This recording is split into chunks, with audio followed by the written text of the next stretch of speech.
तर पावसामुळे मुंबई गोवा महामार्ग ठप्प झालाय। मुंबई गोवा महामार्गावरील अंजनारी पुलावरील वाहतूक ही थांबवण्यात आली। काजळी नदीने धोक्याची पातळी ओलांडली आणि त्यामुळे ही वाहतूक थांबवण्यात आली। आपण ही बातमी पाहतोय, पावसामुळे मुंबई गोवा महामार्ग हा ठप्प झालेला आहे।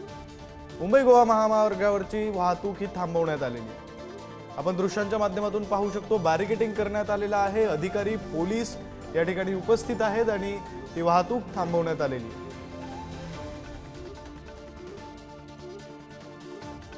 आपण ही बातमी पाहतोय, मुंबई गोवा महामार्गावरची वाहतूक ही ठप्प झालेली आहे। अंजनारी पुलावरील वाहतूक थांबवण्यात आली आहे, तर काजळी नदीने धोक्याची पातळी ओलांडल्याने ही वाहतूक थांबवण्यात आली आहे।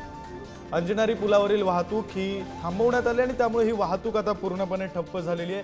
मुंबई गोवा महामार्गावरील वाहतूक थांबवण्यात आलेली आहे। पावसासंदर्भातल्या बातम्या आपण पाहतोय आणि त्यातली ही एक महत्त्वाची अपडेट म्हणावी लागेल। मुंबई गोवा महामार्गावरील वाहतूक ही आता ठप्प झालेली आहे। काजळी नदीने धोक्याची पातळी ओलांडल्याने ही वाहतूक थांबवण्यात आली आहे। तर पावसामुळे मुंबई गोवा महामार्ग हा ठप्प झाल्याची बातमी आपण पाहतोय। अंजनारी पुलावरील वाहतूक ही थांबवण्यात आलेली आहे। काजळी नदीने धोक्याची पातळी ओलांडली आणि ही धोक्याची पातळी ओलांडल्यामुळे मग आता वाहतूक थांबवण्यात आली।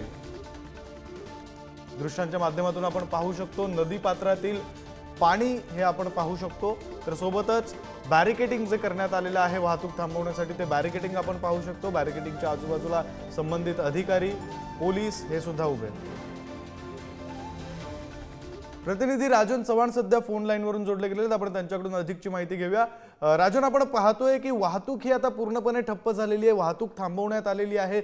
साधारण किती वेळ वाहतूक थांबवलेली राहू शकते आणि किती वेळापासून ही वाहतूक थांबवण्यात आली आहे?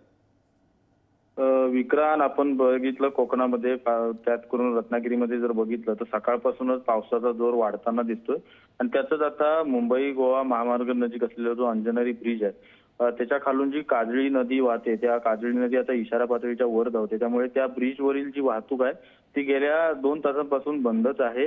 आतापर्यंत प्रशासनाचे अधिकारी तिथे पोहोचलेले आहेत आणि पाहायला गेलं तर रत्नागिरीमध्ये आता पावसाचा जोरही वाढलेला आहे।